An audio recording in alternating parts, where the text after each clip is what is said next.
CLNS Media Patriots Roundtable. I am one of your co-hosts, Nick Quaglia, here with Marv, Ezhan, and Mike Molyneaux. We're recording this Monday, September 13th. Week isn't officially over in the NFL. We got Monday Night Football tonight. The fantasy week, we were just talking before the show, guys, and brutal. Fantasy sucks. I'm always so excited. Dude, I'm always so excited for fantasy football, and then I just get crushed. Yeah. I'm depending on the Falcons. I was parked in front of the TV since 11 a.m. Sunday morning. There's nothing worse than having a bad fantasy week, and then you look at your real team, your real NFL team, and they lose too. It's just a L all around. But we had, and we're obviously going to talk about that for the show. But there were a lot of positives I thought in that game. But one thing, and I'm going to touch on this more once we get into the main part of the show. One thing, I'm seeing a lot of people, bring up the positives for the Patriots, which, you want to do. You don't want to live in misery. But at the same time, I just keep going back to, sure, it looked good at points, but you have a loss now in the loss column with 17 games. That's it in the season. And the loss came to a division opponent. So we're going to get more into that as we get into the show. So the number one topic I would say about that game, really been the number one topic since April for the Patriots, is Mack Jones. Mack Jones' final stat line, where to go, where my notes, baby. 281 yards, 1 passing touchdown, 74% completion. So guys, let's talk Mack real quick. What are your thoughts on Mack after game one? Did the Patriots make the right decision? How do you look overall? What do you guys think? Either one of you go. Mack looked good. Mack looked good. And if you paid attention to all the time he got during the preseason games or whatnot, it was just a continuation of that. He looked like a very solid quarterback that looked confident in the pocket. And I hate to bring up Cam Newton. I know that era in New England's over, but this is what the Patriots, Belichick, McDaniels, this is what they wanted. They wanted a guy who can drop back in the pocket and make plays down the field to players. And, I'm a Cam guy. I'm still a Cam Newton guy, even though he's not in New England anymore. But in terms of the type of system that the Patriots like, they got their guy in Mack Jones, and he's doing exactly, what they want him to do. But it felt natural watching it. It felt like the Patriots offense. Yeah, it felt like a guy who he looked like somebody who's been in the offense for a long period of time. Like, yeah, he's a rookie. Yeah, he's 22 years old. But what you have seen from the Patriots over the past 20 seasons, minus last season, that's what you're used to seeing. And yeah, Mack Jones is no Tom Brady, but the type of plays that they were running is stuff that you're used to seeing from the Patriots from over the years. And shout out to Mack again. He looked very confident in the pocket. He made great plays, made great throws. He just looked comfortable for a rookie getting the start in his first NFL game in his career. He looked very confident, and I liked what I saw from Mack Jones a lot. Yeah, no, he looked the part, and that's something that was nice to see at the start of the season, especially because when you have a rookie quarterback in there, you worry that he might look nervous. He might look like he might look different from the preseason because it's okay. This is game time. This is 100% full speed, and you never really know what you're going to get. But he looked like essentially the same guy that you saw in the preseason, which is the reason why so many people had confidence in him. Mm-hmm. He looked good, and you want to talk about that James White ball on third down? That was a dime. I'm telling, I'm not saying James White disliked Cam Newton, but James White has to be pretty happy to have a quarterback who's going to be dropping balls like that to him again, because that is where James White makes his money. Those kind of plays. I'm excited. James White fantasy value, by the way, after this game. Yeah. I think it went up a little bit. I said it in the shows past. The Patriots' offensive weapons got a lot better now. You get to maximize their efforts with Mack Jones compared to Cam Newton because Mack Jones throws the ball way better. That wheel route that you were talking about to James White was beautiful. I think that was the play. I was like, okay, yeah, I'm a fan of Mac Jones now. Like I'm ready to ride with this guy as my quarterback. And he looked good. He moved in the pocket, which I really like to see. And when he threw on the run, the ball got there. And I was really impressed to see that from Mac Jones. If you were just to be a casual fan and just watch Mac Jones, you would not know that that was his first NFL game. The guy fits the part. He looked really good out there.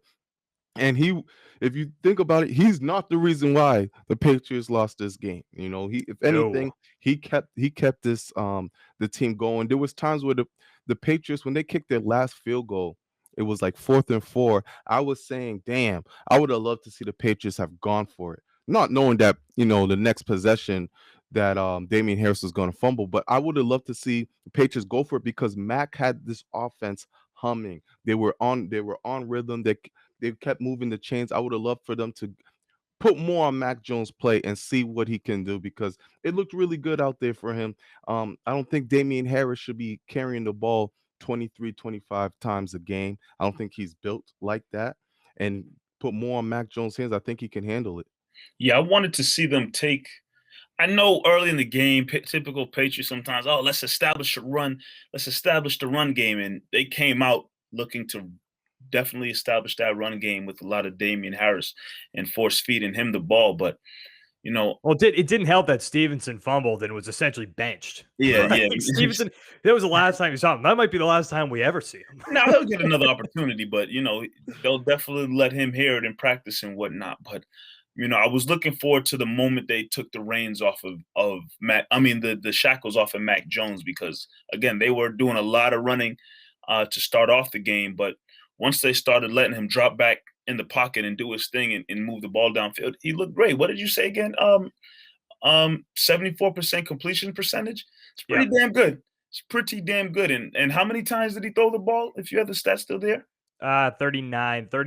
Yeah, 39 passes. a lot 29 of for 39.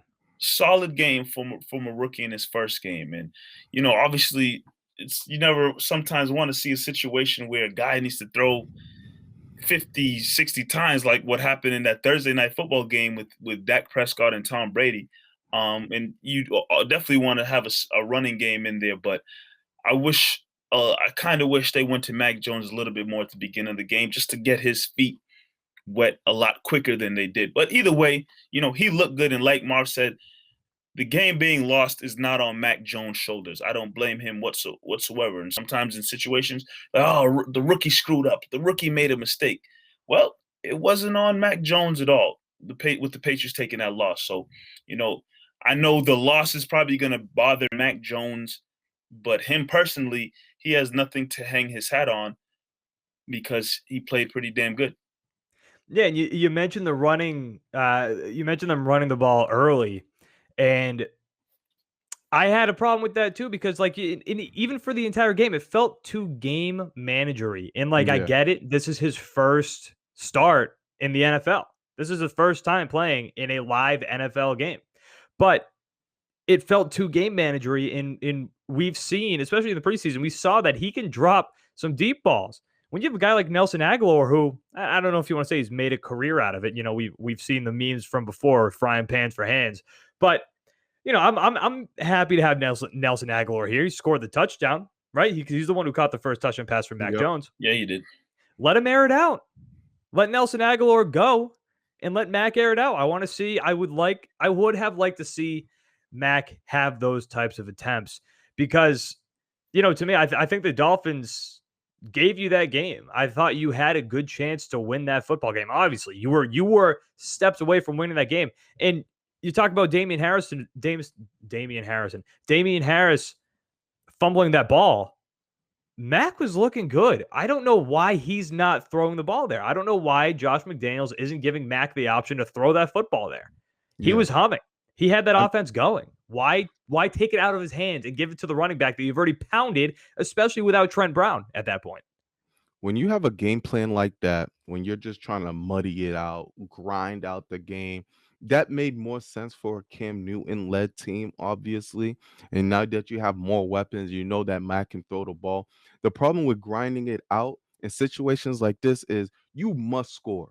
You have to score no matter what. You can't have those turnovers. You can't have penalties, because now you're limiting yourself offensively on how you can come back in situations like this. Patriots should have never only scored 16 points this game. The way the offense No. was going, 16 points is unacceptable. So that's why they need to play in a much quicker pace. Yes, this team's foundation is going to be on the run. Obviously, that's why you got two tight ends there. You're gonna establish the run. You got all of these running backs here. No JJ Taylor, which I was surprised that we didn't get to see. But you have all Me of these too. running backs. You got an offensive line, two tight ends. Yes, we understand that the foundation is gonna be running, but you gotta move at a faster pace. Mac seems like he can handle the workload. So let's actually see him. Let's see them loosen. I mean, it's only game one. Understandable. You still had a chance to win, but I want to see some progression moving on to next week. Yeah, and we should. And you're playing the Jets next week, right? Yep. You have to win that football game. It's a must You win. have to. It's kind of a must win. You can't go. You can't go down. You can't go if the goal is playoffs. You can't go down 0-2 to two divisional teams. Yeah, especially with the Bucks coming here in 2 weeks after that. I agree. You don't want to lose two divisional games like that. Like, would I say go as far as saying it's a must win? I don't know, but yeah, you don't want to lose two divisional games. Absolutely. And I think it's a bad loss. The way you lost to Miami, it's a bad loss. But I'm confident in them righting the ship versus the Jets, because I think we all agreed in the show prior to this, we probably ranked the Dolphins higher than the Jets. Jets are at the bottom of the barrel in terms of the division. So, I think, yeah, it's a bad loss. And while you should probably possibly be going into this Jets game 1-0, perfect time for the Patriots to go through this week of practice and preparation and right the ship against one of the worst teams in the NFL coming up this coming Sunday. Yeah, and I think the main takeaway from the game overall, for most people, I haven't seen any opposite from this, but I think we know at this point that the Patriots have their quarterback. Patriots have their guy. Yeah, and they have their the offense is set in terms of Hunter Henry and Jonnu Smith look great. I mean, they were out there after missing a lot of preseason and whatnot, coming off of these injuries, shoulder and ankle, I believe. They looked good. Aguilar, another guy who we didn't see a lot of throughout preseason, he looked great. And then I think for the most part, a lot of people definitely trust Jacoby Myers out there for sure. I think Bourne, just by the depth chart, maybe the odd man out and might get some opportunities here and there. But even during the preseason, he showed that he can be a reliable receiver as well when his number gets called upon. So, they have their quarterback. The offensive weapons are there. They're set. They're healthy. Obviously, with the running backs, you had your RB1 and I guess Stevenson's not the backup to Harris. I would say more of James White, but you had two running backs from the ball. Either way, you need more ball security there. But I think overall the offense is set. I had an issue with the defense though. I mean, if we have time to get with that. Oh, we're going to be talking about the defense for sure. Into the defense, which I'm glad that you brought that up, because you look at the score. If you didn't watch the game, you see 17 points. What's your assumption? They played well, right? That's your assumption.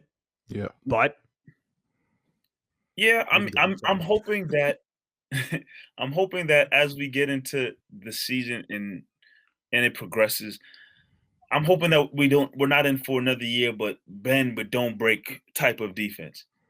And yeah, it's the Dolphins. Offensively, they're not one of the elite teams. But even with that being said, I didn't like the fact that Tua didn't face a lot of pressure in that pocket. I feel like he had a lot of time to do his thing. And you want to say that this defense upgraded a little. You added some defensive weapons. You've had guys like Hightower who's made his return. You've had guys who now into their second and third year on the team. And for the most part, throughout preseason, the defense looked great. And then they came out this game against Miami, and I personally didn't like the type of pressure that they were putting on Tua in the pocket. I felt like he had a lot of time, and hopefully this is something that gets rectified as they go throughout the season. And it's just week one. I don't want to read too much into week one as well, but that's not something that really excited me that I saw coming out of this game against Miami. No, and I agree, especially when it was just so early on, right? Like it felt like as soon as the game started, the defense was letting Tua in. So many people have questions about whether or not Tua is a good quarterback. Exactly. Well, early on, you made him look like a good quarterback.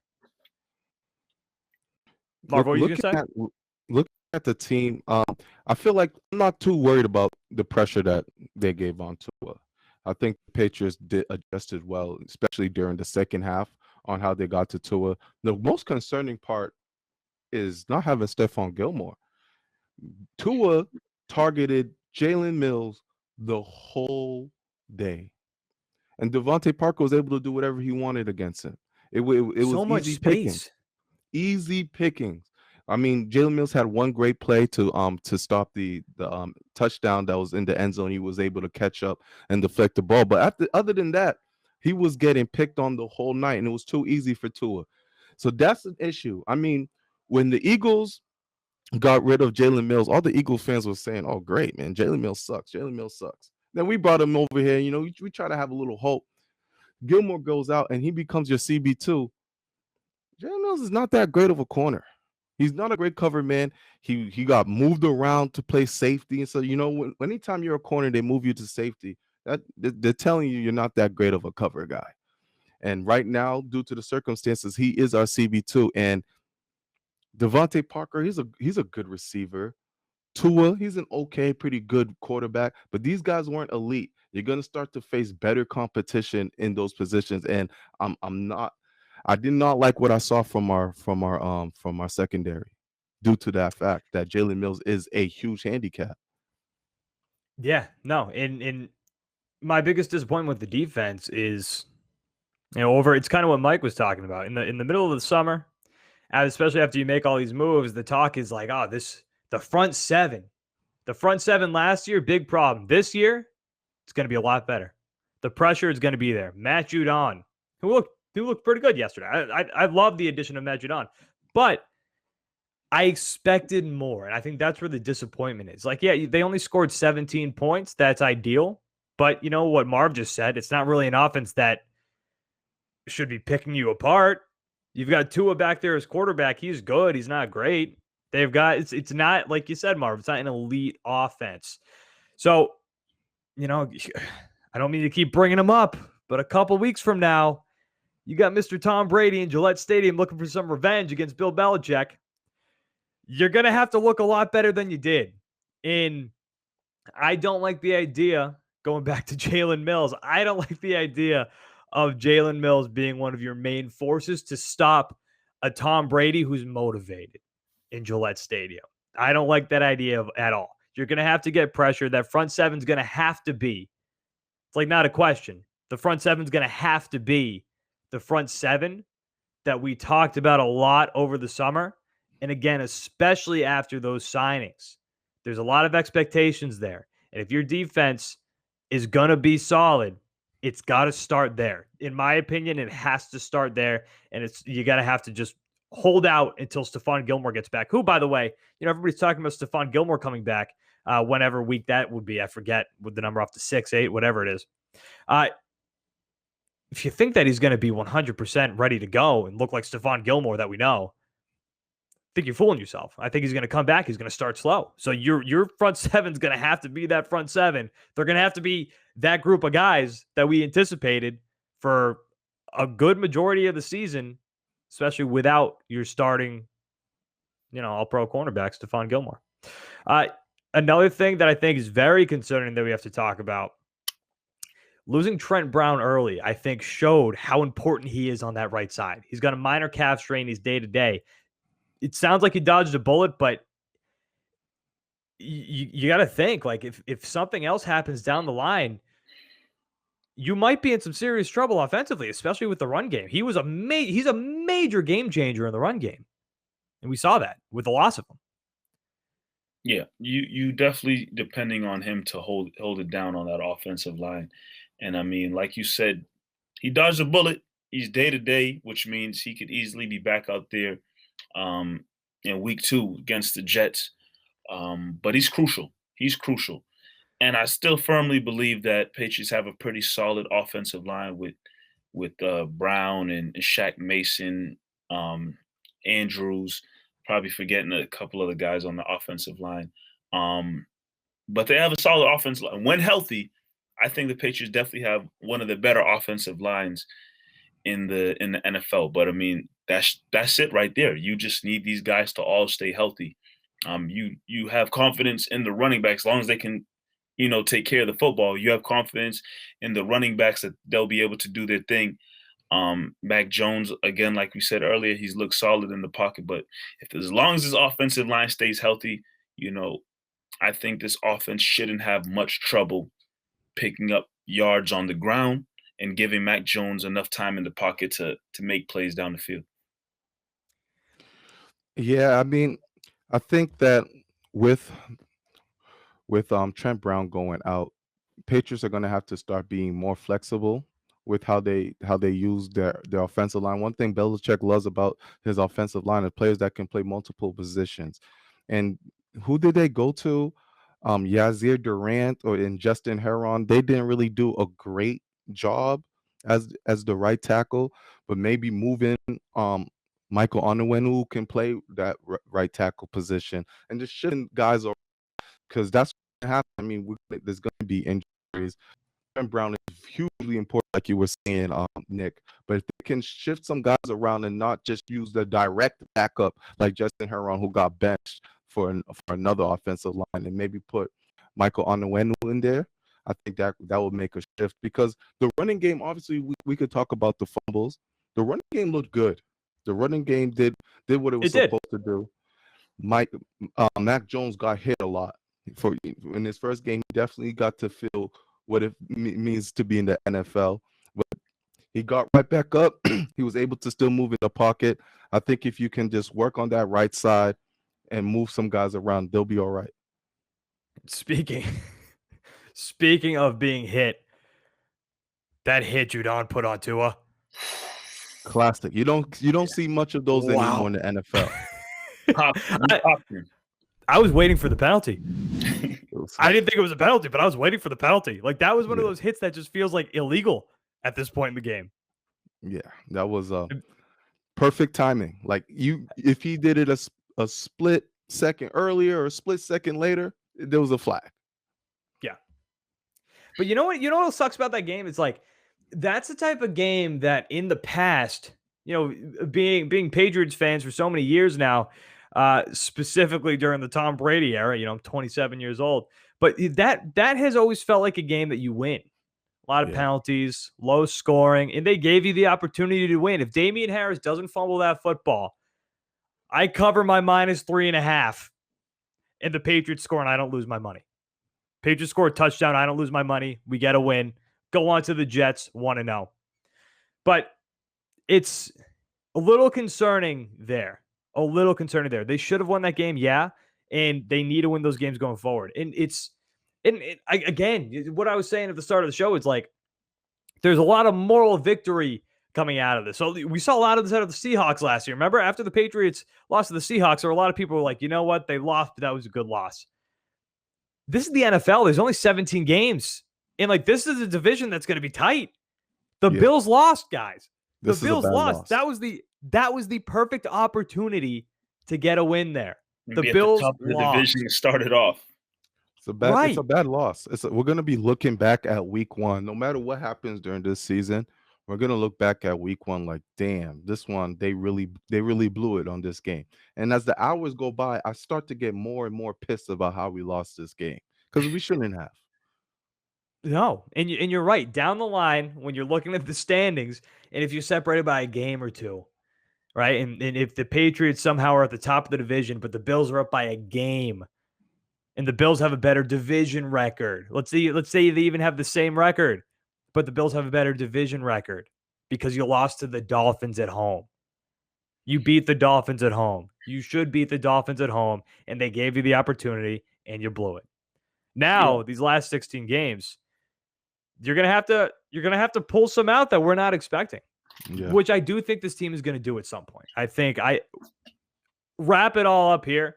The Patriots have a quarterback. They look good. The offense looks pretty good. I think it can get much better. I think it will get much better. And the defense has to get better. That's not the defense that we were anticipating. Yeah, I think the last thing that I want to add here is I agree with something Marv said much earlier in the show. Damien Harris doesn't need to be carrying the ball 20, 25 times. 23 times, I think, is the official number. Yeah, I more so, as much as I like Damien Harris, and I believe he's a solid running back for this team, and I'd rather see the Patriots go more so of somewhat of a committee route, and at the same time give Mack Jones the opportunity. They added great weapons to this team, and they believe in Mack Jones' arm. So take the shackles off of Mack Jones from the jump of the game and let him get busy in the pocket, because they pretty much told everybody, this is our guy, we're trusting him. So take the shackles off him, let him throw the ball down the field, and definitely you know for sure you can sprinkle in Damien Harris and James Wright and Stevenson and maybe J.J. Taylor. You can sprinkle those guys in, but let Mack Jones do his thing with these weapons that are as of right now are all healthy and ready to go. Yeah, Damien Harris took a lot of big hits that game. 25 carries, 23 carries, whatever it was. That's way too many for him. I thought that he wore down during the game. He wasn't as effective as he was earlier. You have some good. Could have caused the fumble. It could have. You have some great running backs on this team. Stevenson, we know the Patriots system. We knew he was going to be playing. So let's give that kid J.J. Taylor a chance and see what he can do. I'm tired of seeing him in preseason and not during the season game. So, give some other guys a chance to run the ball. Bolden, I really don't understand what he brings to the table when he's in the they had a design play for him. I saw that. Yep. I sailed in the back of the end zone. I don't believe it. I don't need to see Brandon Bolden on the field when the Patriots have the ball on offense. Keep that guy, him and Matthew Slater, one and the same. Keep them on special teams. That's it. Honestly, I'm encouraged, but yeah, I'm a little worried too. I think there are things that some people are overlooking because we're excited that we have a quarterback. I think there's some things that are being overlooked. But anything else, guys, or do you want to wrap? We can wrap it up. Establish the tight ends a little more. I liked what I saw from Jonnu Smith and Hunter Henry. Get those guys involved more into the offense. Yeah, to me, you need to. If this is going to be if you're going to get this offense going, you need to incorporate them more. It's like what they're built around. Yeah, I'm calling it now. They'll rebound and come out of week 2 1-1 and defeat the Jets. Beat the piss out of the Jets. All right. We're going to talk to you next week when we got the Jets, or post-Jets, I guess. 1 o'clock game, right? It better be. I'm assuming, yeah. Don't need to see Patriots, Jets, primetime anything. Jets, Patriots, 8:30 p.m. Sunday Night Football. Guys, we're going to talk to you next week after that incredible primetime football game. We will talk to you then. Thank you for watching, and thank you for listening.